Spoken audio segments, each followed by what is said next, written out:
All right, and welcome back again to the Paisan Sports podcast. Dante DePlacido, of course, joined by Zach Deal of What's the Deal Sports, also the Paisan Sports podcast brought to you by Elevation 5280 Sports. But anyway, speaking of What's the Deal Sports, I got to ask, and for the second week in a row, I got to ask, what's the deal with your fantasy team? I brought it up last week because I beat you. I Dude, you're pummeled such a you. rat, bro. But You're a rat. now, as I'm looking at the scoreboard right now, as it stands on Monday night, your team has a whopping 58 points. 58. Like if you were to have just lost again, I wouldn't have made this the what's the deal. Or if you really gotten blown out, but you put up like 90 points. But you have 58 points right now, my guy. Granted, you're projected 65. Okay, so I'll give you that. You got who do you have in there currently? Who you got? I have to check. That's my You have least. Jalen Waddle. You have Jalen Waddle in there right Well, now. the thing is, let me defend my case here. I mean, Jalen Waddle's playing. Kyle Pitts was one of the worst picks ever. He never does anything. Zamir White, we're talking about a guy that his coach keeps saying that he's going to get 50 plus, or he's going to get like 20 carries a game and this, that, the other. And the dude is just came from Georgia, but he just cannot play football in the NFL. He just sucks. He's just a horrible running back. I'd rather have Miles Sanders than Zamir White. And I don't think Miles Sanders is trash, but Zamir White is just not a good football player. Didn't leave any points on my bench besides Xavier Leggett. Could have started him, but yeah, got nothing from Jake Elliott once again. Defense had 5 points. Flex had 3. Tight end 0.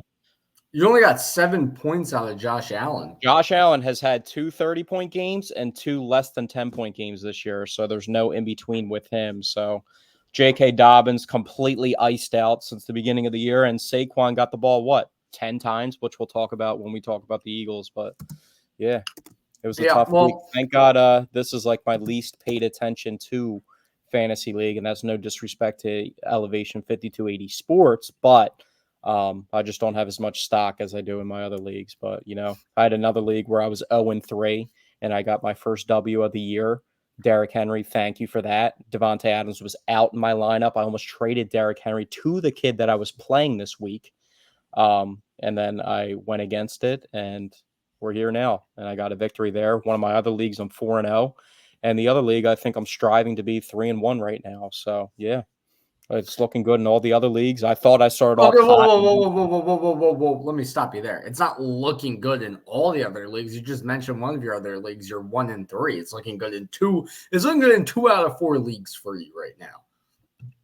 1 out of 3 I have a good roster. I've just had literally every single starting position. I've had an injured player. I had Jordan Love injured. I had Kenneth Walker injured.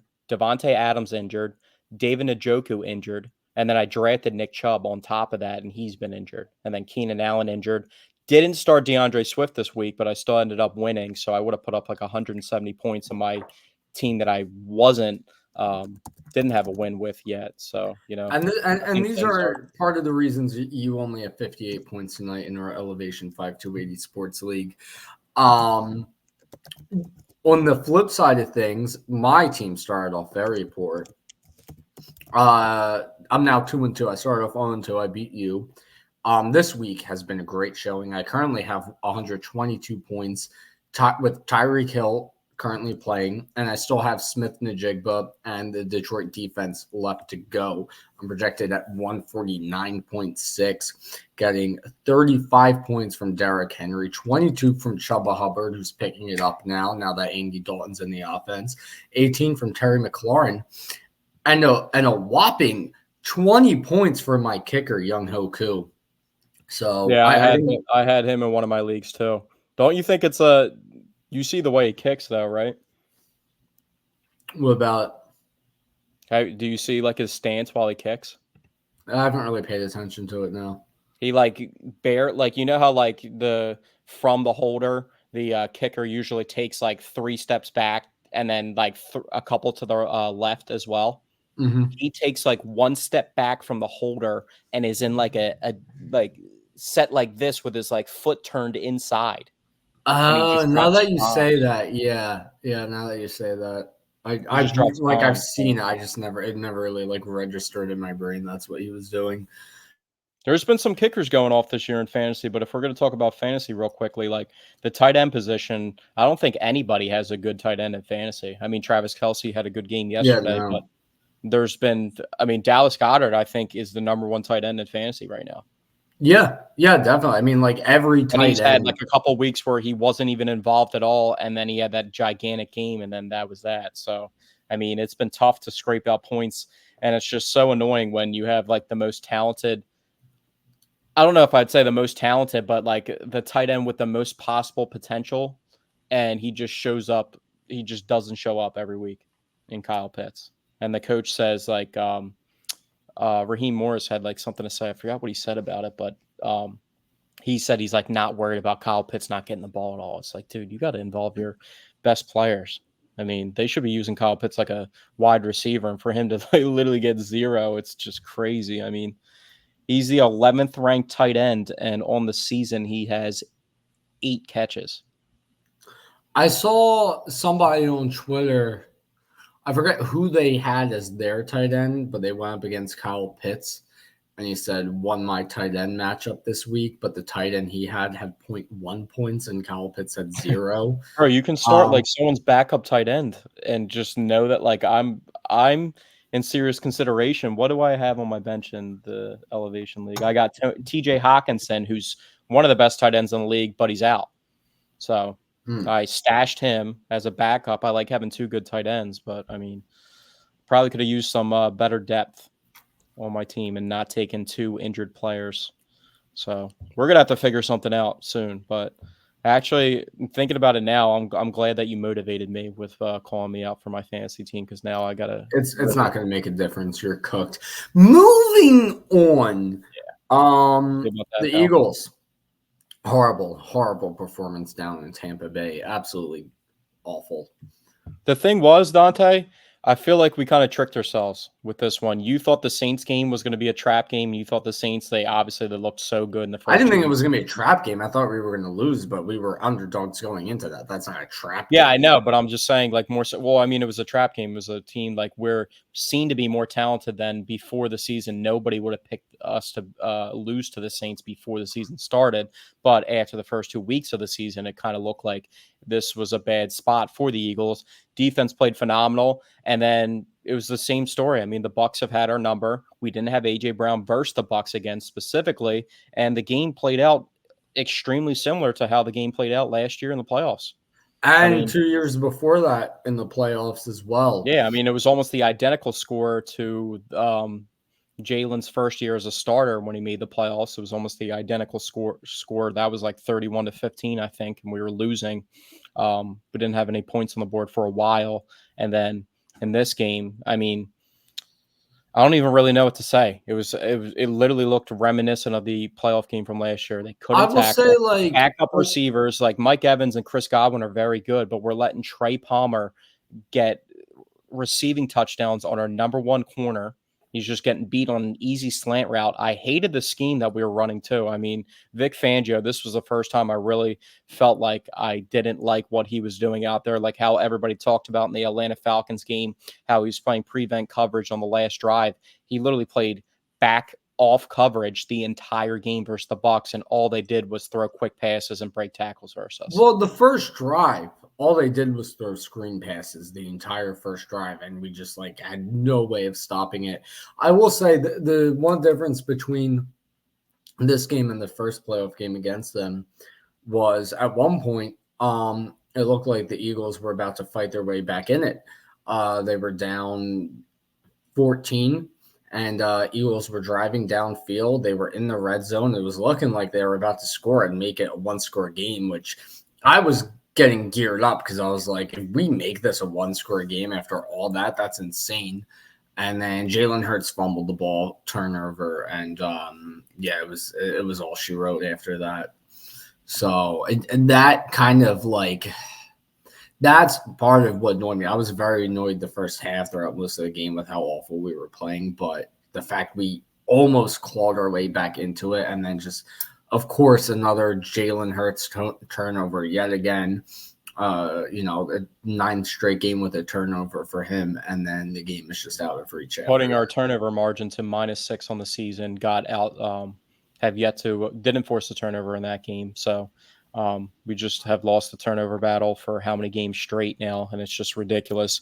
I mean, I'm not going to put the entire game on Jalen, but that specific play, I mean, how do you just not sense the pressure coming? Like you're just and not only that, to throw an absolute bomb. First of all, you're avoided him before that. He also was loading up, so it's not like you don't know he's there. He avoids him, and then he just acts like he's just, completely out of the play. I don't even understand why he's like loading up to throw a pass like that in that type of motion. Like it looked like he was trying to throw a 60-yard pass. They were at like the 35-yard line. Like why is he loading up completely like full back like that? I mean, the last week he had the play where he was running out of the pocket, had the ball in the wrong hand, and was not tucking it in, and then got strip sacked again. And it's just like, if it's not an interception, it's a fumble. If it's not going to be a fumble, then it's an interception. It's every single week.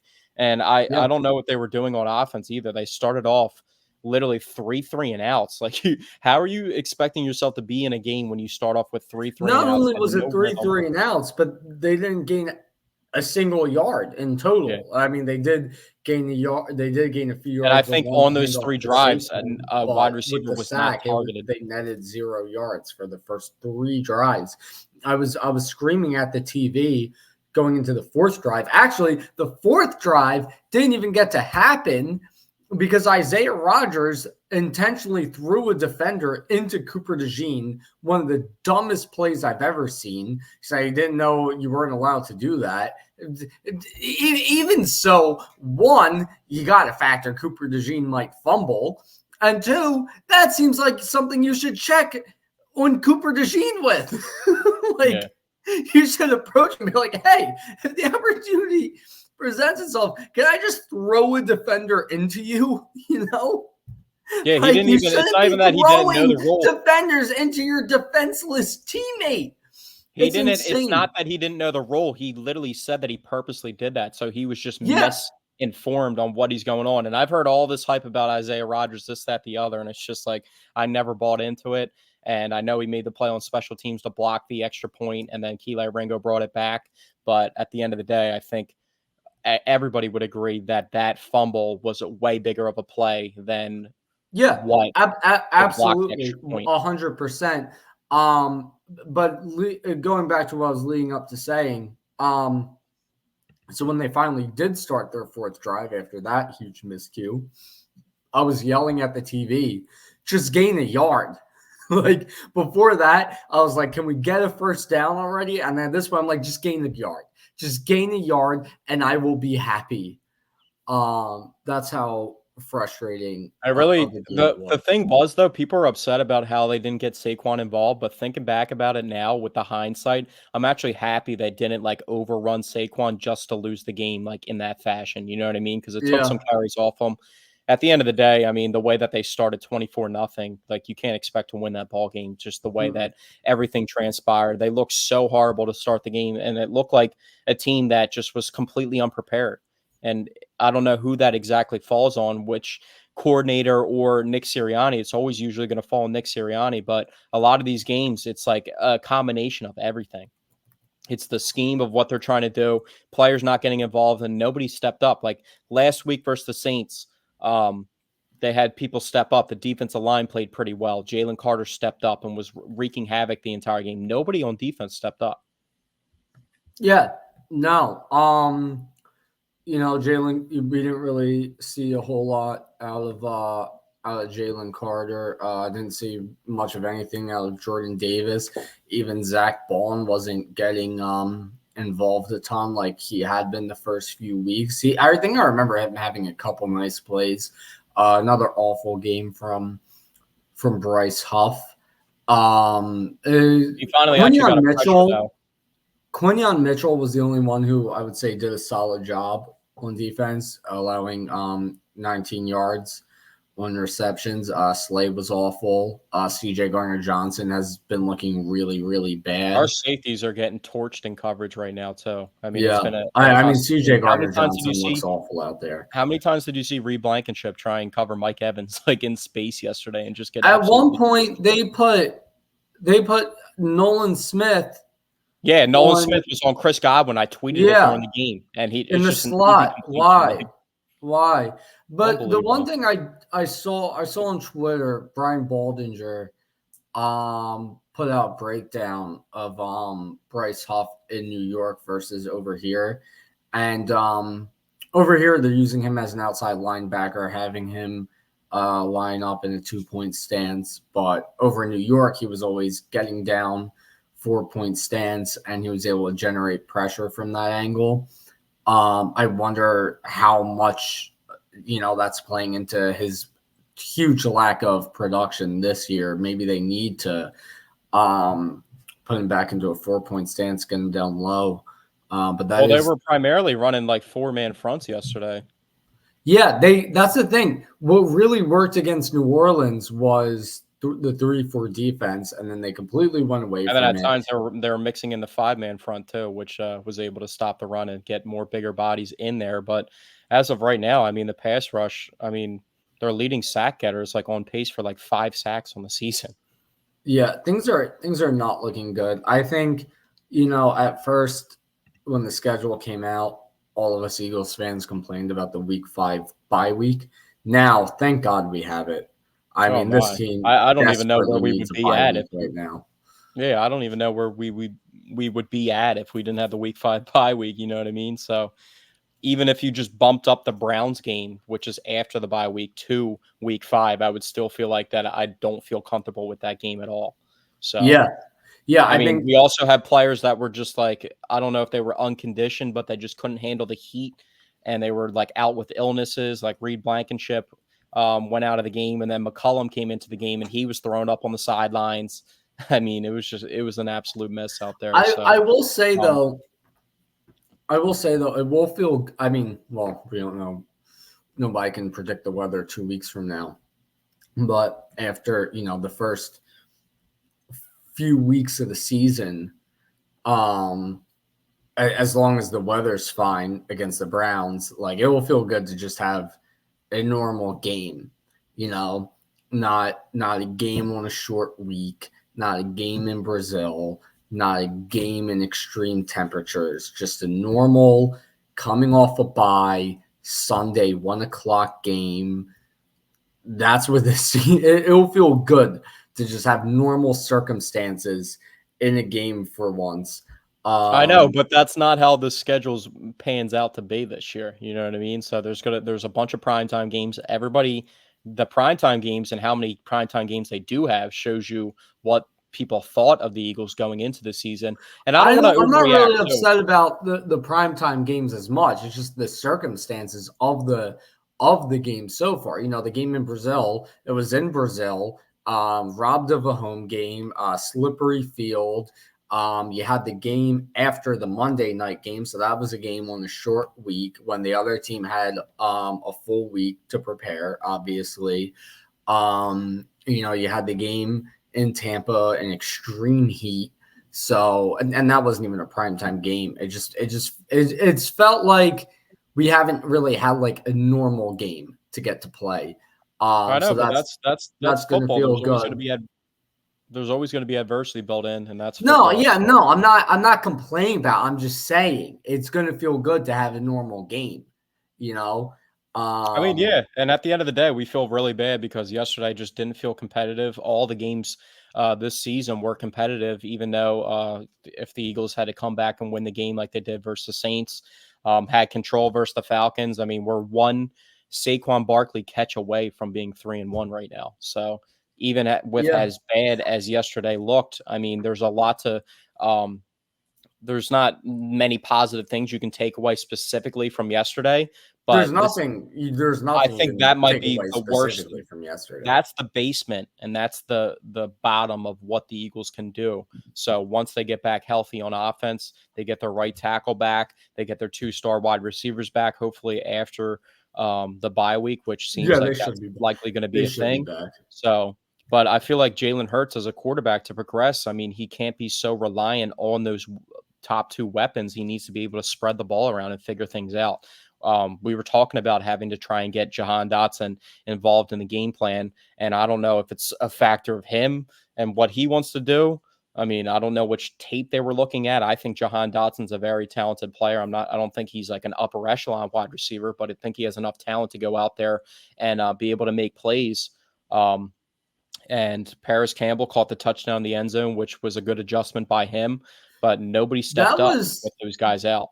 And Johnny so. There Wilson, I was mean, I'm not going to be too critical of Johnny Wilson because you got to think of the circumstances of where he was drafted and everything. But as of right now, he's just out there to block cornerbacks in the run game. I mean, he can't do anything in the receiving game, and they have nothing else to turn to. And like I said, on those first three drives that we went 3 and out on, I don't think a wide receiver was even targeted. Yeah, I don't know, but yeah, there was only like a few good plays total from yesterday's game. I thought the touchdown throw to Paris Campbell, I thought that was a great play, actually. Oh, 100%. As I thought it as was a good play on critical both. as you can be of Jalen Hurts' performance against Tampa Bay, and there was a lot to be critical about. That was a really, really nice play. His initial read, Dallas Goedert, was taken out of that equation immediately, right? So he made a good adjustment, stopped the rollout, set his feet, and fired a strike to Paris Campbell for the touchdown. That was a really nice play. Obviously another really nice play was the Saquon run. What else was I going to say? Oh yeah, and then the block. No, there was a sack. There was a sack by who was it? BG? If Yeah, I'm there not was a Brandon mistaken. Graham sack and there was a Josh Sweat sack. Yeah, so yeah, that and the blocked field goal. More so the return by well, not more so, but also the return by Keeley Ringo, doing a great job to stay in bounds on that. I thought he had stepped out. But yeah, I mean, the thing about Jahan Dotson is when he came here, right? When he signed here, or when we traded for him, sorry. When we trade for him, a lot of Commanders fans saying, "Oh, well, he's not that good. He couldn't be the number one wide receiver on the Commanders. He was losing out to other guys." And what was the argument all of us Eagles fans made? We argued that putting him in an offense with A.J. Brown and Devontae Smith will elevate him, as well as Dallas Goedert. It will elevate him because A.J. Brown and Devontae Smith are going to be getting all the attention, and it's going to really open up things for Jahan Dotson. He has only played one game so far with A.J. Brown and Devontae Smith, and that was like a week or two after we acquired him. Is barely knowing the playbook at that point in time. So he really hasn't had a chance to our theory. Well, what I'll say is our theory on why he'll be much better or why he'll still be good in the Eagles offense. Our theory has not had a chance to be tested yet because he has not gotten to be out there with A.J. Brown and Devontae Smith. Only once while he just got here. So, and now I'm not saying that to say that I'm confident in Jahan Dotson moving forward because we've seen absolutely nothing out of him. So I don't know if that theory is still going to be correct. But after the bye week, we will at least actually get a chance to see if that theory is correct because now he's been here. He's played 4 regular season games here. He will have been here for a total of 5 to 7 weeks going into the game against Cleveland. That's plenty of time to learn a playbook a bit more. And he'll be out there with 2 guys who are going to get a lot more of the attention. So I think what we see out of Jahan Dotson against Cleveland, that will be the first time we can truly evaluate if we were right in Jahan Dotson coming here. Yeah, but the entire purpose was he's insurance. It's not just like we already know. I didn't look at it as his insurance. I looked at it as a third guy to throw to while you're running the offense. I never saw it as that. I mean, we have Dallas Goedert, Saquon Barkley, AJ Brown and Devontae Smith. I mean, that's so many mouths to feed already. I just never I thought he could make an impact in the offense, but a lot of people were talking about this is the type of moment that he needs to step up. And it's going to be a little bit tougher. I mean, you don't expect AJ Brown and Devontae to be hurt at the same time, which ended up happening. I mean, it's crazy. I guess Philadelphia sports is cursed. I mean, we watched Bryce Harper and Kyle Schwarber get hurt in the same game this year. So I don't know if it's a Philadelphia And thing or what.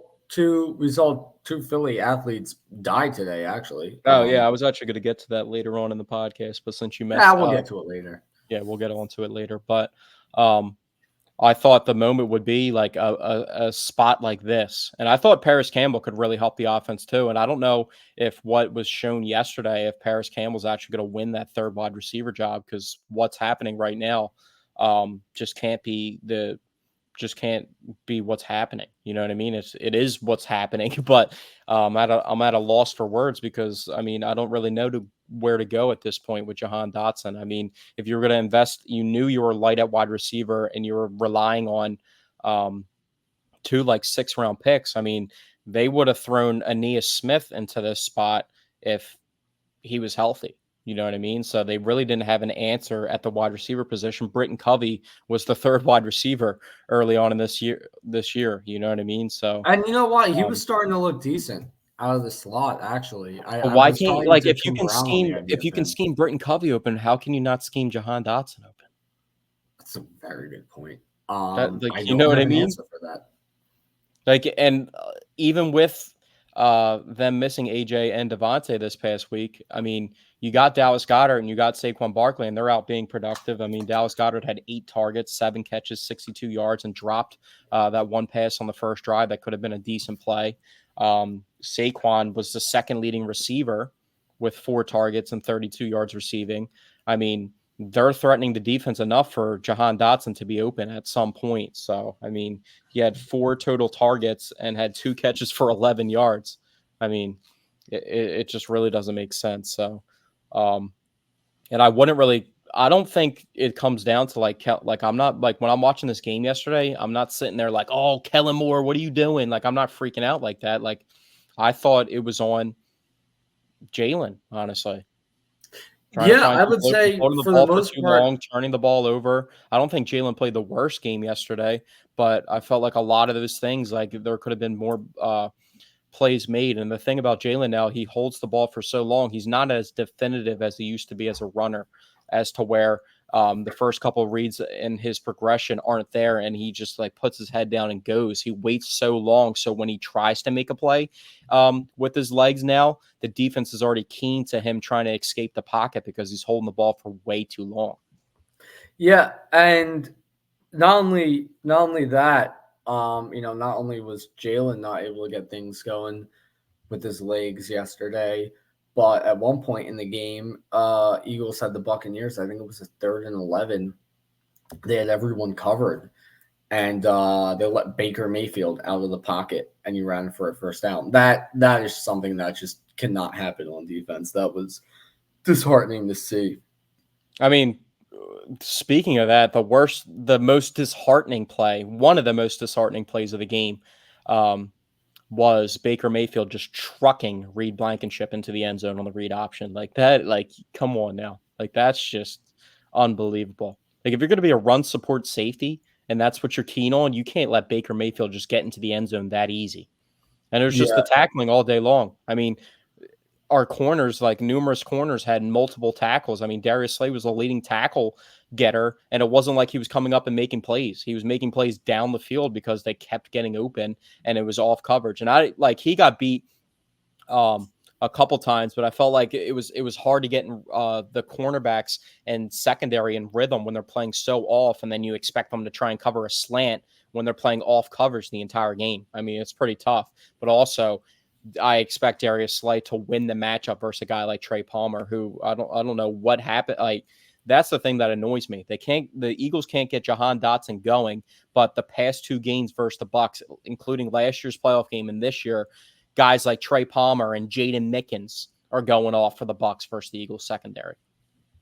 Yeah, I think it's a little bit worrisome that they can't get any receivers going outside of AJ Brown and Devontae Smith, because it's not like in the NFL, unless you're an elite receiver, you can't get more than 10 yards in a game. You know what I mean? Like poor to mediocre to even good wide receivers still have good games. They still put up good production. I mean, you look back at 2020, the Eagles were able to get a ton of production out of Travis Fulgham, of all people. A couple of years before that, Greg Ward, they had him going. So it's like, it's not like these other guys, these other receivers are so bad that they're completely incapable of getting more than 10 yards in an NFL game. And it's not only just 1 week, you know, like the weeks before that, the games without AJ Brown, you know, nobody other than Devontae Smith and Dallas Goedert did a single thing. So it's just like, what is going on that we can't, unless we have a Pro Bowl wide receiver, they can't do anything at all. I don't get it.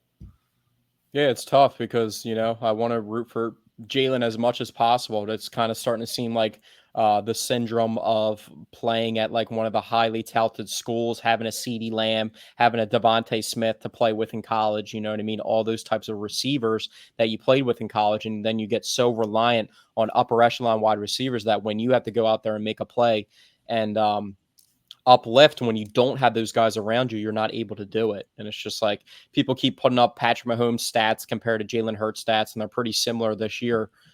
I think that's just an absolute joke when I see that stuff. It's like, dude, one dude's won how many Super Bowls and has done Yeah. what and done this, that, the other, and the other one has come close, has played his best game ever in the Super Bowl, and has had looked really good in 2022, but we're on a steady decline. Mm-hmm. And it's all from there. But I don't want to like sit here and harp on Jalen too much, because at the end of the day, if I was Jalen Hurts and I was relying on AJ Brown and Devontae Smith, I mean, it would probably be tough to make up for it and find other receivers to get open and My trust them. But I feel like he just has no trust in other receivers besides AJ and Devontae and Dallas Yeah, Goedert. I think an issue with it is trust, right? Because if AJ isn't open, but he's got somebody one on one, Hurts is going to trust him to throw the ball up to him, but he's not, but maybe if there's another receiver like a John Ross who has a slight window, is Jalen going to try and force the ball in there? Or is he only going to try something like that with AJ Brown? Situations like that. Um, but what I do hope at least comes out of this, right? Is hopefully a few games of Jalen Hurts having nobody to throw to. Hopefully that helps him improve as a quarterback, because now he's going to get those guys back. And so it's going to go from being in a really difficult situation. You're missing half your offensive line. No one's blocking for you. You have nobody to throw to. You're trying your hardest out there to make it work. To all of a sudden, now you get all your talent back. And so it's good. I'm hoping like then it's just going to feel so much easier after that. And that'll make Hurts better throughout the rest of the season, or at least better against Cleveland. That's my hope. Yeah, I mean, hopefully that's the case. I mean, Cleveland's defense is pretty good too. So even with our starters being out there, um, it's going to be not the easiest game in the world. I don't think we're going to pick them apart. We have to prove that we're able to pick defenses apart like that. I mean, our offense Yeah, is but I think our offense is I think at full health our offense is pretty damn good. I mean, like as horrible as our offense looked yesterday. I mean, let's not act like we weren't missing half of our goddamn offense. Not to mention Saquon is starting to really get going in an Eagles uniform. So when you bring back the offensive line, when you bring back AJ Brown and Devontae Smith, I mean, this is an offense. The first game so far at full health, they put up 31 points against Green Bay. So you can say Cleveland has a good defense, but I think our offense is really good as well. My main concern right now is the defense and Jalen Hurts' turnovers. Those are my two biggest concerns right now. Yeah, and they play hand in hand. I mean, the defense can only do so much if you're putting them in bad spots with turnovers. They looked good versus the Packers in week one, stopping them after 2 turnovers to start the game. So, but they have to show that they can prove. And it's just a letdown because it's just inconsistent. I mean, the past 2 games, the defense played really well and had a bad spot at the end of the game versus the Falcons, but I felt like that was more schematics.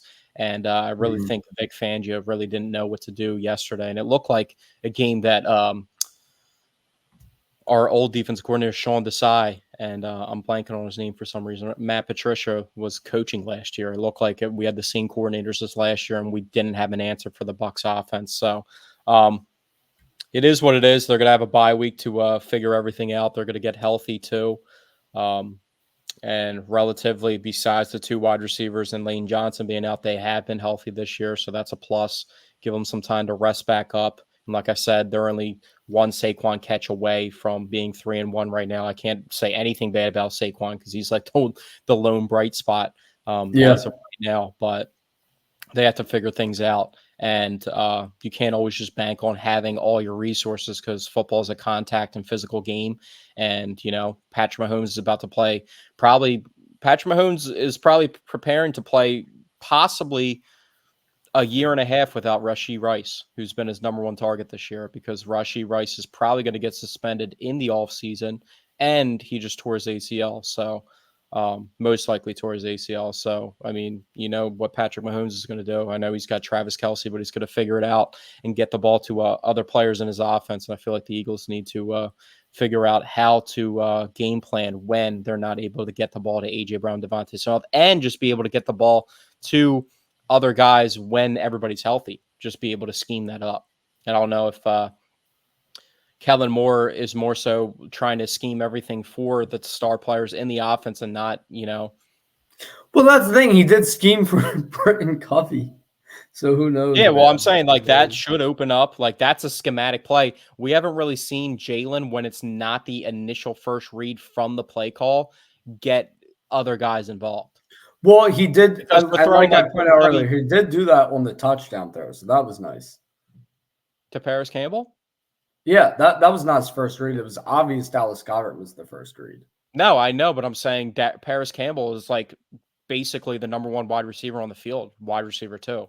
I'm talking about like the status of the player, not like the first read in the progression, but like Britton Covey was getting the ball with AJ Brown and Devontae Smith healthy because it was an RPO or it was a swing pass RPO to the outside. You know what I mean? I haven't seen Jalen really this year throw the ball to somebody that isn't really involved in the offense too often when they get open. You know what I mean? Yeah, I got you. But I mean, you could still throw that touchdown throw into that category where it was, a guy who was able to get open when that wasn't, where Jalen was supposed to be throwing the ball. Grant, it's not like he was on the other side of the field as Goddard. It wasn't like sometimes when Jalen is looking, one side of the field, his guy isn't open, he's going to turn, look to the other side and throw it there. It was kind of like Goddard, Reed was missed, and then Campbell was near him, behind him, but in terms of directional, he was near him, and Hurts didn't have to look far to find him open.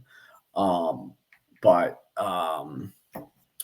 yeah, no, he kind of just does trust his top guys.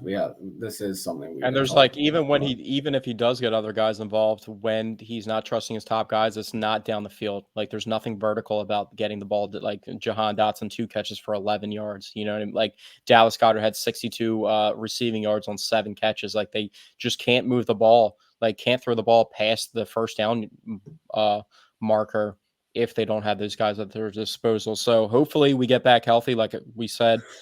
They got the Browns after the bye week, the Giants, Bengals, and Jaguars. So those are 4 winnable games. I think the Bengals Well, by defense is then the Bengals are going to be on fire if years past have been any indication. But yeah, I think they still have something lacking with their defense that's significant, but obviously their offense has a lot of firepower. I expect that game to be a pretty high scoring game, but these next 4 games are definitely winnable. And then after that, you meet up with Dallas, who's in a very similar spot to the Eagles. So, and they got two banged up edge rushers too, with DeMarcus Lawrence and Micah Parsons being hurt. So, Yeah, well, and then the difference with that is after the bye week, we're walking into a bit easier of a schedule. The Cowboys, not so much. The Cowboys, they faced the Steelers next, then they got the Lions, and then they got the 49ers. So those are three tougher games coming up, I would say. Steelers have looked pretty good so far. I mean, they just lost to the Colts, but other than shout that, out they to my look. boy. My boy's still doing it. Who? Mr. Joe Flacco, still going in there and cooking people at the age of 38. Yeah. Yeah. But real quickly before we transition to baseball talk and do the Meatball of the Week segment, what do you think about the Washington Commanders with a 3-1 record? Looked good, very good this year on a 3-game winning streak. A team that many people didn't expect to immediately compete, but thought had a chance to turn some heads this year. But now they're literally, after 4 weeks, a quarter of the season practically, ahead of the division between Dallas and the Eagles. Are you concerned about the Commanders this year, or do you think it's kind of flash in the pan? They'll come back down to earth soon. The way I look at the Commanders, right? They're 3-1 in the first 4 weeks of the season. They have a rookie QB in there who's doing well. I think every year in the NFL, there's always a couple teams. The first 4 weeks are never like the first 4 weeks often aren't a huge indication on how the rest of the season is going to go. There's often a couple teams that start off really hot the first 4 weeks and then aren't good the rest of the year, and vice versa. And sometimes it's the teams with a rookie quarterback, who the rookie quarterback starts off hot at first, and then NFL defenses start to adjust to him, and then the team comes back down to earth a bit. So I think there's a solid chance that the Commanders aren't going to keep this up all season. I would maybe be a little surprised if they did, but they look really good. So who knows? Maybe they do keep it going. Maybe the Eagles, Yeah, they even if signed they some get things veterans in the going again, offseason too that they're I going to feel be like in a have really. dogfight for the division. I feel like I like their veteran signings that I was kind of questioning why they were signing certain guys like Bobby Wagner and Austin Eckler in the offseason when they didn't expect to I didn't expect them to compete, but they already had pieces in place. Traded Jahan Dotson, which makes it even crazier. They got a 3rd-round pick out of us and looked like they fleeced us.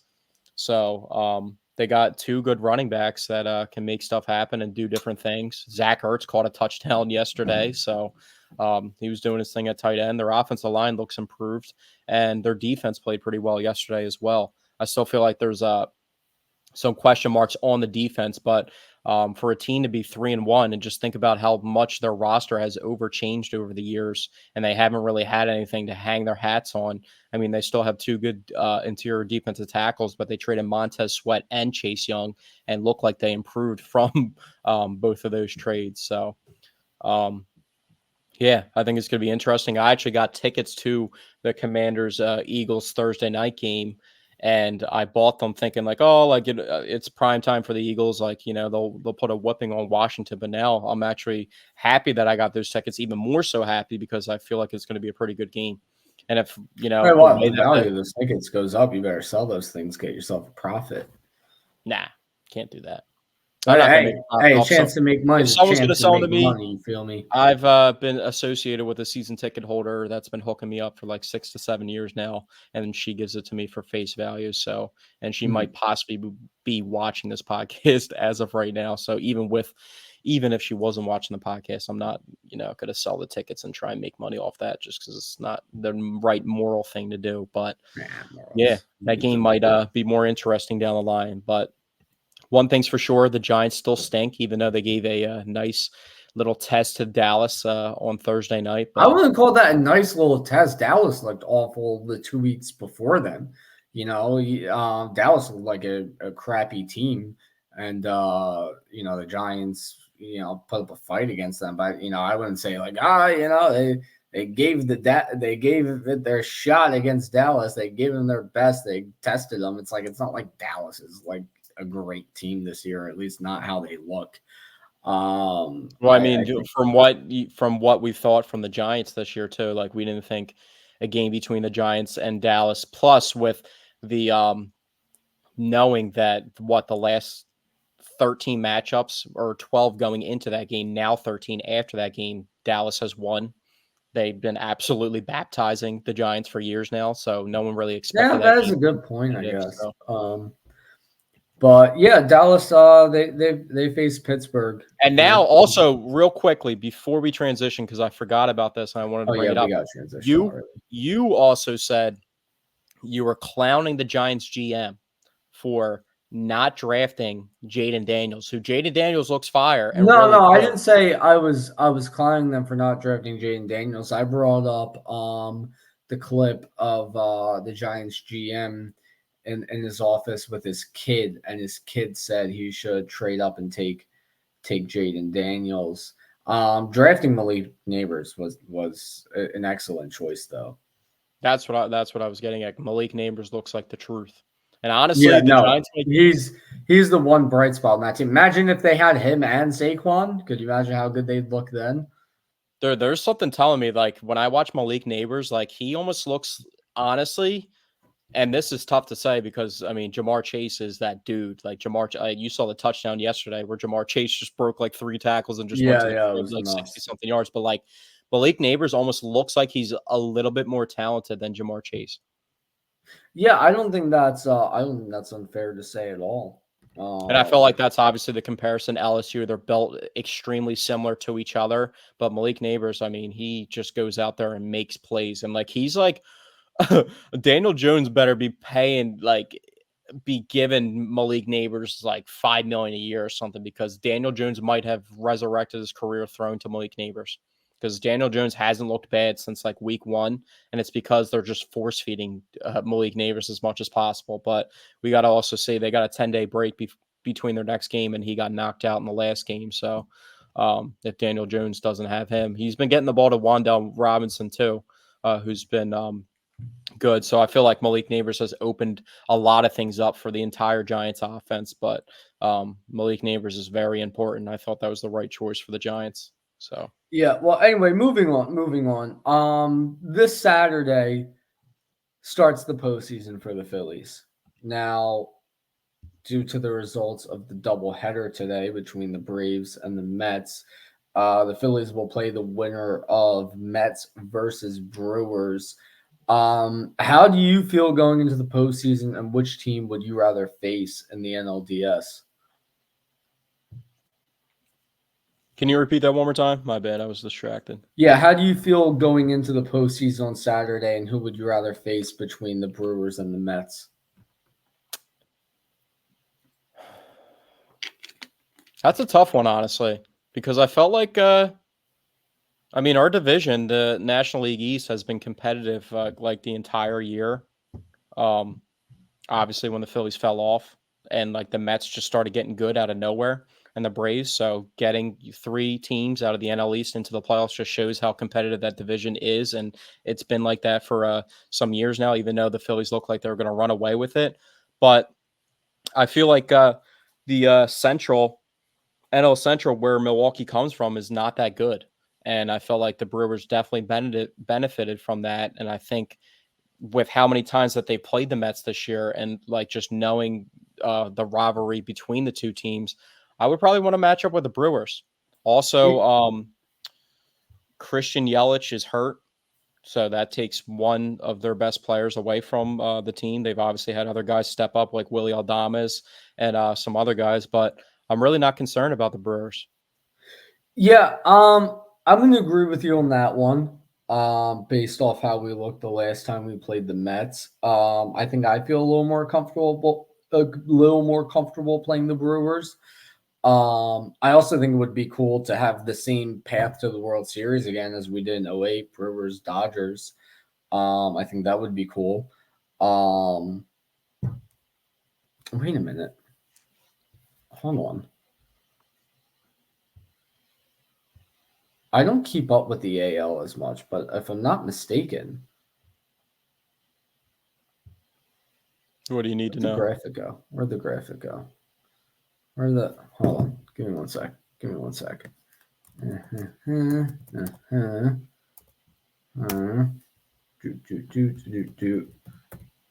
No. No. Okay. I didn't think so. What was their What are you trying to record? confirm? Yeah.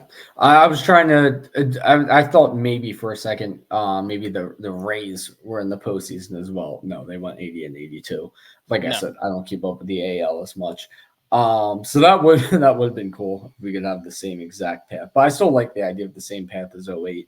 But the other thing too is I I'm don't not care gonna about any lie. of that like superstitious shit, dude. Like I really don't. No, I I don't just think it care would about. be cool. I just think it would Yeah, be fucking cool. it would be interesting if that was the case, and they could. Yeah, I'm it like, would be I cool. don't Like care about nothing. like, oh, I'm I not like, want to. oh, because we beat them in 08, we're gonna beat them. No, I'm just saying it would be fucking cool.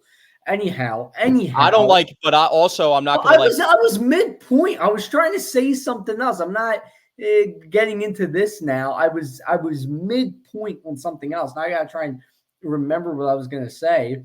Oh yeah, the one thing that worries me about the Mets, I'm gonna keep it real. Um, I don't I don't want to have to face Edwin Diaz in the series. I mean, he's looked lights out, man. He didn't he had that big season when, his entrance really caught on, and then since then it hasn't been the same, and then he missed a ton of time with injury. But he's looking lights out. And Well, I think he's that was just the issue with him. He was just got hurt, like unfortunately got hurt. And what it was like the World Baseball Classic he got hurt in, right? yeah, because he was celebrating. Um, but and yet overall this season he hasn't been that great. But he against us in the series, in the 4-game series against us, he pitched a total of 3 1/3 innings and only gave up one hit, with 8 strikeouts. He had our number. And he's looked a lot better recently than he did the rest of the year. He's looking really sharp right now. I don't want to see him in the postseason. Um, Yeah, he's definitely one of the if not the best closing pitcher in baseball. Probably honestly has that ranking for the National League. And if you can get ahead in the game, I mean, they had a we're going to talk about the doubleheader real quickly. How crazy was that doubleheader? The first game of the doubleheader, yeah, where that Brandon was Nimmo comes up in like the wild. 6th inning and hits like a 3-run home run. They blow the lead, and then they get it back on a Francisco Lindor gigantic hit. So I feel like the Mets lineup has been good for years, and they kind of just dropped off last year, like out of nowhere, and no one really understood it and understood why. And they're just kind of back to where they're at now, and they got a good team. I mean, I feel like Yeah, and Lindor is basically the team, the one and guy that worries me on on the Mets, who has sort of came out of nowhere and is hot. He's hitting well right now, and that's Acuna. They're not Ronald Acuna, Acuna on the Mets, whose first name I don't really know how to it's say, like Luis Luis Angeles. Angel or something. Yeah. But that's another guy who How sometimes you concerned are have a you going to guy be like about that him though? who Like, comes didn't in out of nowhere and then they light it up in the postseason. So I yeah, worry but about like, how facing a guy concerned like that. didn't he just get his like first MLB hit like a month or two ago? Something like that, yeah. And he's hitting. What's he hitting on the year? In a very small sample size, but he's batting 308. He was batting 467 as of September 18th. Like I said, very small sample size, but you get the point. Against us, how many hits did he have? He played 3 games against us during that 4-game series, and he had 3 hits. Um, he looks tough. Yeah, I'd rather play the Brewers. The Mets kind of. I'm not gonna lie, they kind of worry me a bit. Yeah, I feel like the Brewers. I mean, the thing about the Brewers though that kind of concerns me is the last time we matched up with them, their pitching kind of handled us pretty handedly. So That's one thing, but I feel like our bats can get alive and our Yeah, pitching. But how do you feel about Ranger going into the playoffs? I'm not worried. You hit me up the other day about his most recent performance. How that how he should be a long reliever in the postseason. I mean, this is a guy who pitches well in the postseason. You look at somebody like Aaron Nola, who even coming off a very bad year last season, he still pitched well in the postseason. There are certain guys who just show up in the postseason, and I think Ranger Suarez is one of those guys. I think as of right now, it's clear that Christopher Sanchez is your third starter, but I wouldn't put Ranger Suarez in the bullpen, especially considering the fact we don't have another starter other than him. You know what I mean? You can't just in a 7-game series, you can't strictly stay with 3 starters. I think you're going to need a 4th starter at some Well, point. that's what I was going to say. They have proven to run through with 3 starters before Christopher Sanchez rose to prominence. You know what I mean? That's what they were doing the past couple of postseasons. So I feel like that I don't know how that changes, especially with how far they went, and that's just the mentality. So I don't really see how that changes. And if like Ranger, when I say long, like a long arm out of the bullpen, I mean one of the top 3 starters could get pieced up, and he could be in the game by the 3rd inning. So it wouldn't be the worst case scenario. I just feel like it's not something I'm just volunteering that we've never seen him be able to do. This was also a role that he played for a team that made it to the World Series. Did they always do a? I'm trying to see here. 2022 NLCS Game 4. Game 4 was a bullpen game. I don't Yeah, even. that's what the formula has been the past 2 seasons. 3 starters. Bailey Falter started that And game. they had I Interesting. didn't Noah started a playoff game for us too, right? Well, yeah, he was a starter. They Yeah, but turned the he ball also to got him. thrown. That was also him in a bullpen game getting thrown into the bullpen as the starter. Yeah, I don't know. I don't think I don't know. I don't think throwing It Ranger also Suarez depends on in. the matchup that you're going against and what type of lineup that you get. But You know what I also mean? talking back to the Phillies postseason teams of years past, Ranger Suarez was a starter. He was one of those 3 guys. So I don't know. I really don't think you just throw him to the bullpen. I think he's proved himself in the postseason. I don't think you put him in the bullpen. I think you leave him out there as a starter. I feel like you're taking it too literal in the bullpen where it's like he's going to be limited to like 1 or 2 innings of action. Like we're talking about, like I said, like you can't expect all those. That's not how I'm taking it. But he's proven himself as a great starter in the postseason. It's and yeah, giving him multiple innings out of the pen, like it's still not the same. I think when you have a guy who 2 years in a row pitched lights out in the postseason, you stick with that. I don't think they should just throw him to the bullpen, despite not having a great I end to feel the like it's just season. a little bit risky because we just had not seen the same pitcher. Like we thought it was going to be continued success. We didn't think he was going to, go what? He had the scoreless streak of like 34 and a half innings in the beginning of the year in like May. And he started off what, like 9-1. And he just hasn't looked the same since. And he's just had nagging injuries. And I just don't know how much you can truly trust that. It's not about his talent. It's just about how he's been Well, pitching he's getting a week off. And this isn't like time off previously where he was out with injury. He's getting a legit week off to sort of rest up and get ready for the postseason. So I don't know. I guess maybe it depends on how he feels going into the postseason. It's actually more than a week off. Because they'll play Saturday, Sunday. I'm assuming they'll be off Monday, and then they'll probably play again on Tuesday. That might be Christopher Sanchez. He's probably looking at a week and a half off to rest everything. So I don't know. Maybe it depends on how he'll feel, how his arm feels, how everything feels. But I as of right now, I don't think he should be put to the bullpen. Yeah, we can agree to disagree. That's just the way that I see it. I'm not like suggesting throw him into the bullpen because I don't want to utilize him at all. Like I just feel like the best way to utilize him is he's already going to pitch a low amount of innings. He's not pitching as much as the other 3 starters are going to pitch. You're probably going to get 4 to 5 good innings out of him. And I feel like he could be utilized in that role. if they don't end up going with 4 starters, because in previous years they haven't really shown that they're going to roll out a 4 starter rotation. So, but we'll see. I mean, Christopher Sanchez also, his ERA is significantly different on the road than at Citizens Bank Park. So maybe that factors in, and maybe they can just alternate between the matchups of how they feel about Ranger going in a game, like after. I mean, Zach Wheeler and Nola are going to get those starts consistently, but maybe they kind of play it by ear depending on the matchup and the scenario and situation to whether they're going to start Christopher Sanchez or Ranger Suarez. Yeah, well, we'll see once the postseason rolls around. I'm excited yet nervous for it.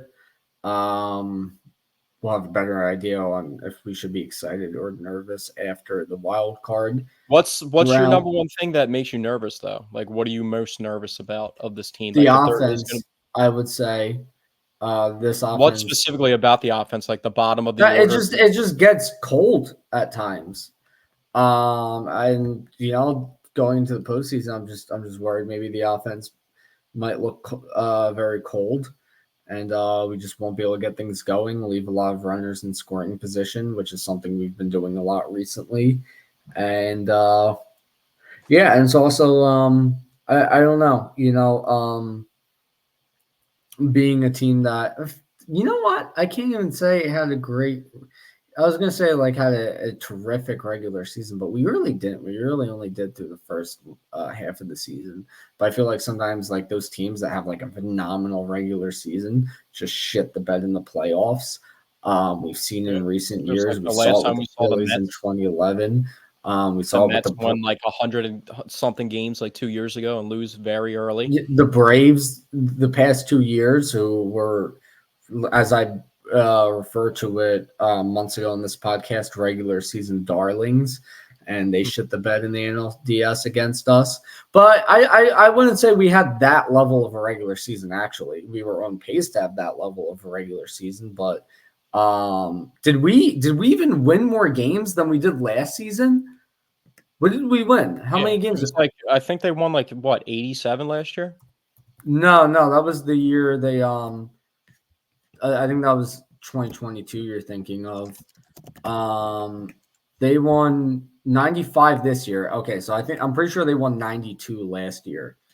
So they won 95 this year. So they won 3 more games. 90 last year, and then 90 last year. Yeah, so it's not, they didn't have like 100-win season or anything crazy. So I don't know, maybe they're not that like big team that's going to shit the bed in the playoffs, because they weren't really that big team. They just were in the first half of the season. But they are going into the postseason cold, and that also worries me. That's something I mentioned a few weeks ago. They need to go into the postseason hot. They're going in almost ice cold.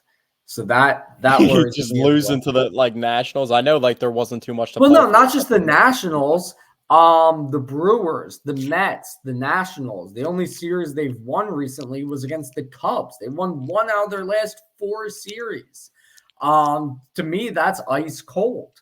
So I'm a little worried going into the postseason. But I feel like the one thing that I am happy about though is like they haven't been playing that well of recent, but I mean, the entire focus has been on the playoffs, so I feel like they actually truly can flip that switch. And you can't say that about every team, but this was also a team in training camp that was talking about the World Series and putting that pressure on themselves. So I feel like they're going to be ready for this moment.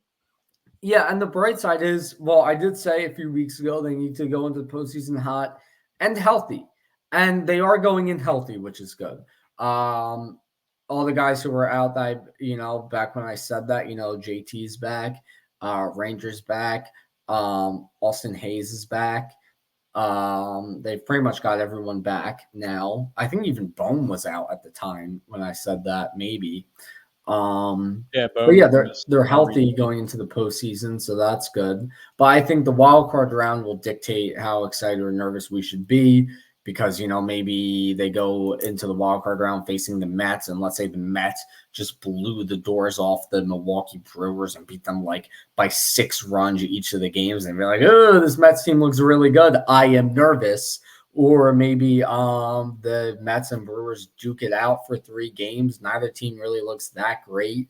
And then we face one of them. It's like, we can maybe do something here. So I think the wild card round will dictate how I'm also excited very we should be. interested to see when they drop this 26-man roster and who's featured on it, because in years past we've had like guys like Edmundo Sosa step up in bench roles and really play a part. Like in the Cardinal series a couple years ago, he had some base running plays and coming off the bench in like a pinch runner or pinch hitter role. And really did some things. I'm interested to see if they actually maybe depending on matchups, because like the outfield, I mean, we talked about the outfield. I didn't want to bring it up so early when we were talking about Phillies talk, but because we talk about it like almost every podcast, but the outfield is still a concern, and you're going to have to mix guys in and kind of alternate them based off the matchup. And I wonder if they might do that with Edmundo Sosa, maybe for Bryson Stott at some points. They're not going to take Trey Turner off the field or Alec Boehm, but maybe that is something that they kind of look to match up with. But who's going to step up that's not in the original starting nine lineup that is going to be able to make an impact for the Phillies? Because you see it every single postseason. I mean, we've seen in the past with like Matt Stairs, you know what I mean? Like who's going to step up and make that play? Yeah, I could see Weston Wilson has had a pretty good season. I mean, he's had his moments too. Maybe I expect him to be on the playoff roster. I mean, Cal Stevenson. I could see, if anything, I could see a big Matt Stairs-esque home run from Austin Hayes, even though he hasn't shown us a lot so far. Well, he's also going to be a starter too. Well, a starter against lefties. I don't see them. I don't see them starting him. Do you think Marsh out of like the platoon of the outfield between the three guys, and that obviously Nick Castellanos played 162 games, he's out of the question. But between Rojas, Brandon Marsh, and Austin Hayes, do you think Brandon Marsh is going to get the most consistent playing time, whether it's left field or center field? I think you're going to see throughout the playoffs against righties, you're going to have Marsh, Rojas, and Costi, and against lefties, I think you're going to have Hayes, Rojas, and Costi. I think Rojas is going to stay. I absolutely think so. Yeah, I think he definitely should. He started. We have to credit, like it can't just be all offensive. I mean, the dude really saved some runs on the defensive side. Of the plate. So I mean, I'm not concerned about it, but also I don't want to come up in a huge spot at the bottom of the order with Kyle. Well, no, they'll pinch hit him. Scenario like last year. They'll pinch hit him in key spots. I anticipate that to happen, which is why I say I wouldn't be surprised if we see a Matt Stairs-esque home run from Austin Hayes. But yeah, they'll pinch hit Rojas in the big spots as they have been all season. But I think you'll mainly see Marsh, Rojas, Costi. I think that's the lineup they should stick with in the postseason. But anyhow, it's time for my meatball of the week. Not to cut things short, but we have been going on for a while now. I have not delivered my meatball of the week yet. It's time for my meatball of the week. And my meatball of the week, and I have to double check what this girl's name is again. I already forget. Eileen Perez. You're not really a meatball, Eileen.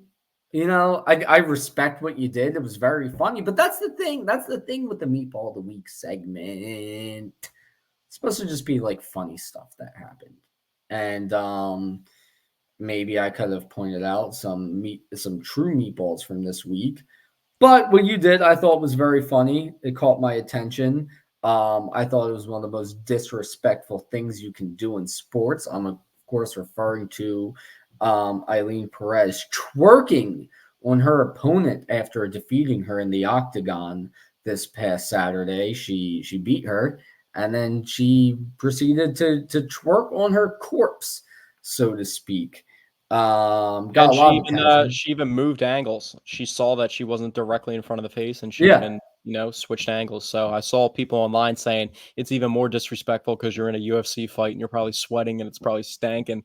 So, but honestly, I watch UFC a lot, so I was happy that you brought up a UFC thing on here. But I've seen a lot more disrespectful things than that. You probably know Israel Adesanya, right? Yeah. The last style bender. So he was on a crazy championship run, defeating the entire weight class, and they give him this Brazilian dude, Paulo Costa, who is pretty popular on social media. Funny dude, Brazilian guy. And up until the point before they fought, Paulo Costa was had one loss on his record, I think, was dominating everybody, like knocking them out. Absolutely yoked Brazilian, just straight juiced. And when they fought, Izzy ended up knocking him out in the second round and then proceeded to hump Paulo Costa from behind 3 times while he was knocked out on the ground. Yeah, that's worse. In one of the most disrespectful UFC That's moments that more we've ever seen disrespectful, ever. certainly. Yeah, I agree with you on that one. If I sent you the video, it's even more you probably don't imagine, he's straight up, dude's curled up almost like in, not to be explicit on here, but in like a doggy style type position because he's just literally trying to shield himself from strikes. The ref stops the fight and then he humps him 3 times from behind and then just walks away in a championship title fight. So yeah, you don't want that happening to you. But yeah, we also had some sad news today. We had 2 Philadelphia sports legends end up passing away on the same day. Later on today, Pete Rose, it was announced Pete Rose at the age of 83 ended up dying. I don't know exactly what from. I didn't get to look into that. But also earlier in the day, Dikembe Mutombo ended up passing away at the age of 58. That was a young age, but he had brain cancer. So we'll send our condolences to both of those families, 2 Philadelphia sports legends. I know I don't want to talk trash on him or anything, but he was a pretty controversial figure. Pete Rose was, especially, he went into the booth not too long ago, like a season or 2 ago, and kind of, behind the scenes allegations as well. Yeah, but at the end of the day, you don't want to trash somebody while they're down, and he's somebody that a lot of people in Philadelphia definitely had some cherishable moments with. So it's a shame. It's also a shame he couldn't get into the Baseball Hall of Fame before he passed away. I don't know if that's ever going to change for him. It seems like Baseball Hall of Fame is like the hardest to get into, especially with all the allegations of different things of like cheating or throwing games or like taking steroids. Like you're almost like banned for life. I mean, we saw Terrell Owens get into the NFL Hall of Fame after, his personality wasn't what people liked from the voting standpoint, but he ended up getting over the hump. But it just seems like those baseball guys are never going to get over the hump. Yeah, some speculate maybe if they'll put him in the Hall of Fame now that he's passed away. I don't know if they will. I think that would be kind of, in a way, kind of disrespectful if they do. It's like you refused to put me into the Hall of Fame this whole time, and now that I'm dead, now I'm allowed into the Hall of Fame. Yeah, it's pretty crazy. But yeah, no, I didn't really see how he died. When I saw the news, I looked it up, and every article I saw posting that he had passed, none of them mentioned how he passed. So curious about that. But yeah, I mean, 83 at the end of the day is a long life. So, I mean, you can hold your hat on that. It's it a could have little been bit more natural causes, Yeah, exactly. And like Dikembe Mutombo, obviously, brain cancer is a very serious thing. But at the age of 58, that's just like so young. You know what I mean? Like you always think about the timeline of life just being like into your 80s and just being able to, like, you're not going to even retire until you're 65 or this, that, the other. And obviously, he had the benefit of making a lot of money playing basketball. But, there's stuff that you have to also give up. And it seems like,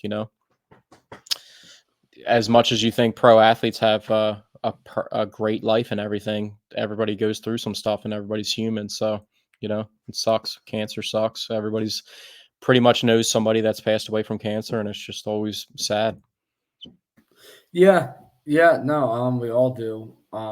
It is sad. RIP to both of them. But I think this means we're ending the podcast on a depressing note tonight. Now we're gonna mix in. We got to mix in like 2 minutes of Sixers talk real quick. All right, 2 minutes. It's getting late now. 2 minutes. I mean, we're also talking to the guy that showed up late. So, all right, whatever. We've been going for an hour and 15. Eating his Chick-fil-A, Eating his Chick-fil-A and his Chick-fil-A milkshake instead. But hey, you ever had that pimento sandwich? It's a damn good sandwich. I haven't had Chick-fil-A in some time, but bricking for chicken, that might be coming back soon because we got the Sixers coming back. I mean, we got to talk. First off, what did you think when you saw the Cat trade to the New York Knicks? I think that was stupid. For the stupid Timberwolves. For who? The Timberwolves. Oh yeah, for sure. I feel like it's just like a whole pride thing that they have from the Rudy Gobert trade, and they gave up so much from it, and they can't get rid of it. A lot of people are saying like they didn't want to get rid of Nickeil Alexander-Walker and Naz Reid, and they would have lost him if they kept Karl Anthony Towns. But Karl Anthony Towns is on the timeline and is young enough to be on the timeline with Anthony Edwards to do something special. They're coming off a Western Conference Finals appearance, and I just thought that was an absurd trade. And Yeah, I mean, you look at a team that when their best star player, Anthony Edwards, start to really get going and get his footing in the NBA.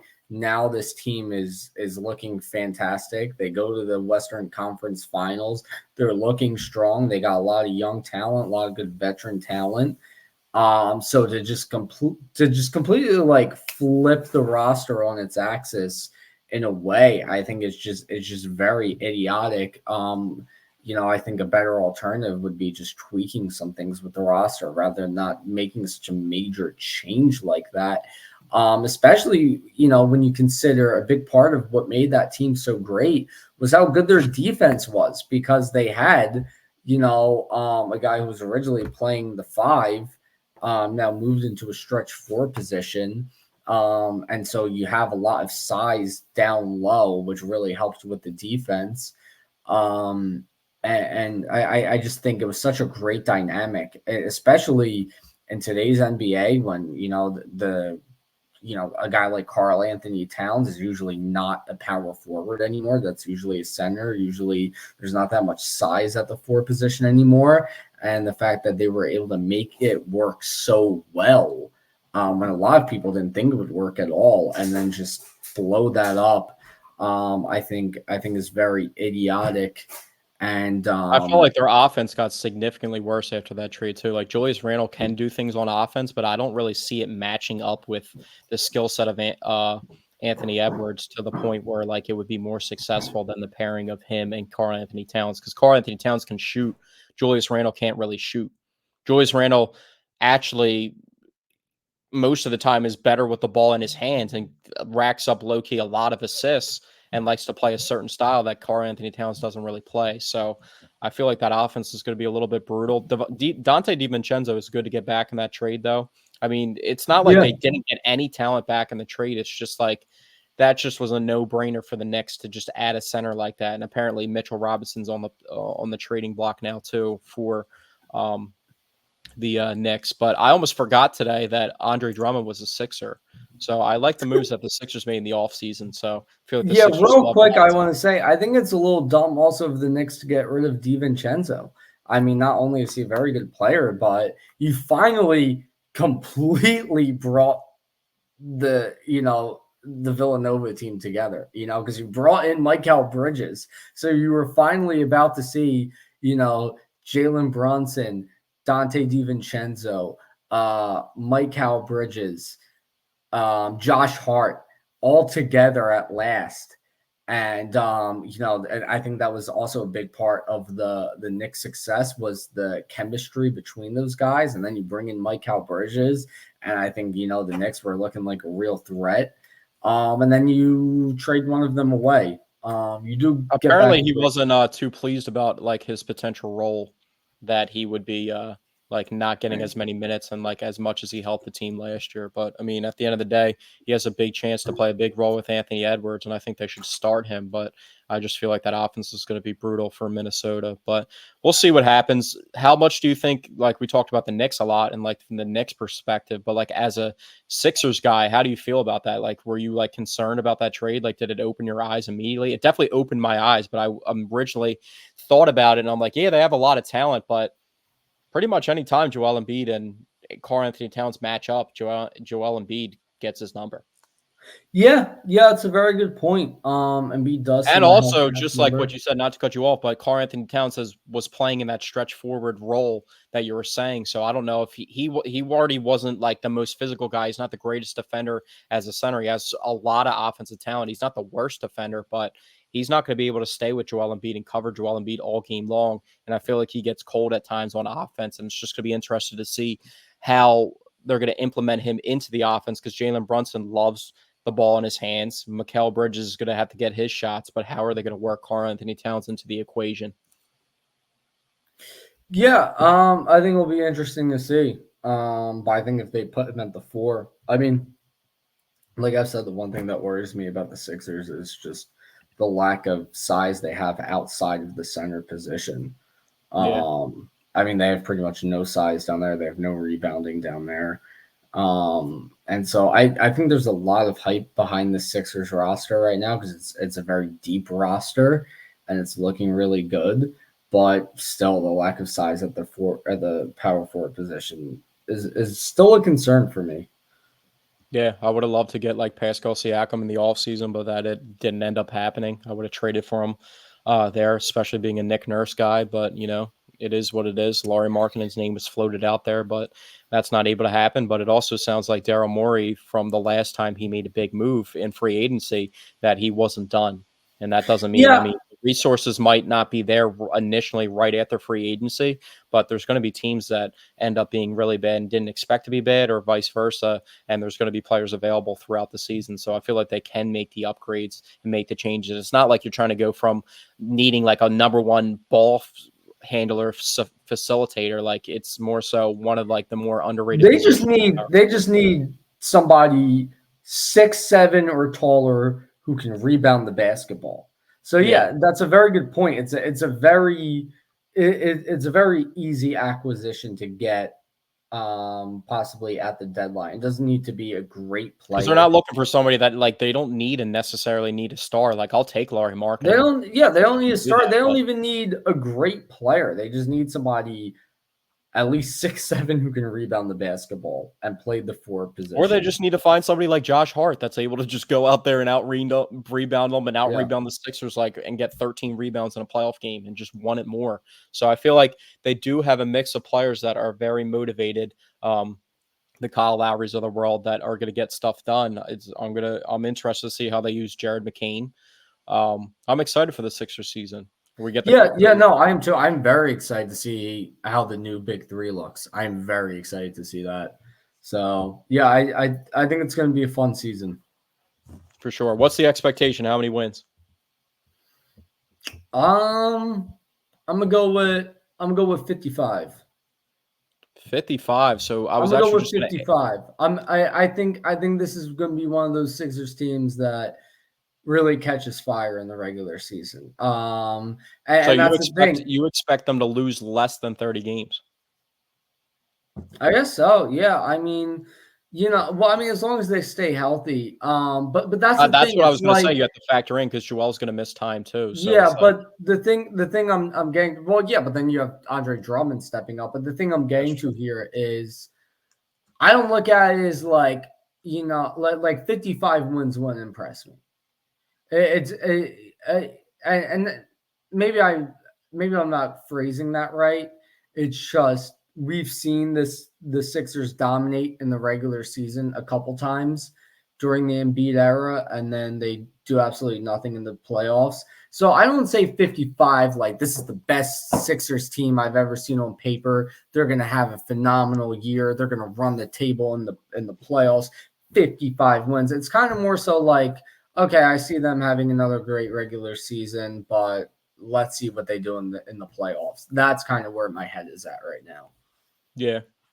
I'm not, yeah, like, baseball is kind of like the same way. Football is just a lot different. The regular season just means so much. But in baseball and basketball, baseball is tough to get into the postseason, but like, as long as you keep pace and just don't have these like lapses of being bad for long stretches of time, basketball is really a grind, especially when you have like a top 5 player in the league on your roster, and they obviously have Tyrese Maxey and Paul George now. I don't think anybody's going to question them making the playoffs and being one of the top 6 seeds, but it's just about like staying healthy throughout the year, building on good habits, and being able to improve on stuff throughout the season that you're going to be able to use in the postseason, and knowing who you can rely on and trust. Because like we said before, in baseball, you might call guys up from the minors to fill a position that has an injury at the moment. Basketball, there's, times where you roll out a lineup or you have injury management and stuff, and there's like 12 guys playing a night. But like when it comes down to the playoffs, you're going to have 7 to 8 to 9 guys that you truly rely on. So I feel like the Sixers have a deep roster, but they need to identify who can truly help them in the postseason and just build the right rotation. I have full confidence in Nick Nurse to be able to get that done. Yeah, but that's the thing. It's been so many years of this that there's nothing you can point to that's going to make me say, I think they can actually get out of the second round this time. I think now, with this being a factor, they can get out of the second round this time. I think now, with this coach or with this player or whatever, now I have confidence in them making a deep playoff run. It's been too many We've years seen glimpses of it. We've seen it. Like no, it doesn't. I don't care. They could add LeBron at the deadline and trade for Steph Curry as well, and I'm still not going to have the confidence that they're going to make it out of the second round until I see them actually do it. I don't care. I just don't care. I need to actually see them do it. Yeah, and I feel like a lot of people are talking about the Knicks from all the offseason improvements that they made, but nobody's like really giving the champs respect. I feel like the Celtics, I mean, getting all those guys back, and if Kristaps Porzingis is healthy, they're just going to be building off of what they did last year. So I'm definitely concerned about the Celtics this upcoming season. Yeah. All right. All right. Well, that's about to wrap it up for episode 66 of the Paisan Sports podcast. It's crazy. We've done 66 podcasts already. So, presented by Elevation 5280 Sports. That's what the fantasy league that we were talking about in the very beginning that Dante called me out for. That's the league that we're in. So thank you guys for tuning in today, and we'll be back next week. We'll be switching up. We'll have to find some Eagles topics to talk about. Hopefully, we'll have some healthy players. There's not going to be a game next week, so we're not going to be previewing any game, but we'll have a lot to talk about with the Philadelphia Phillies as they make their playoff run, and we're going to be focusing on that pretty heavily, obviously with some Eagles talk, and then if there's any Sixers news that we can switch in there too, we'll get that in there for you guys. So thank you guys for tuning in, and we'll see you guys next week.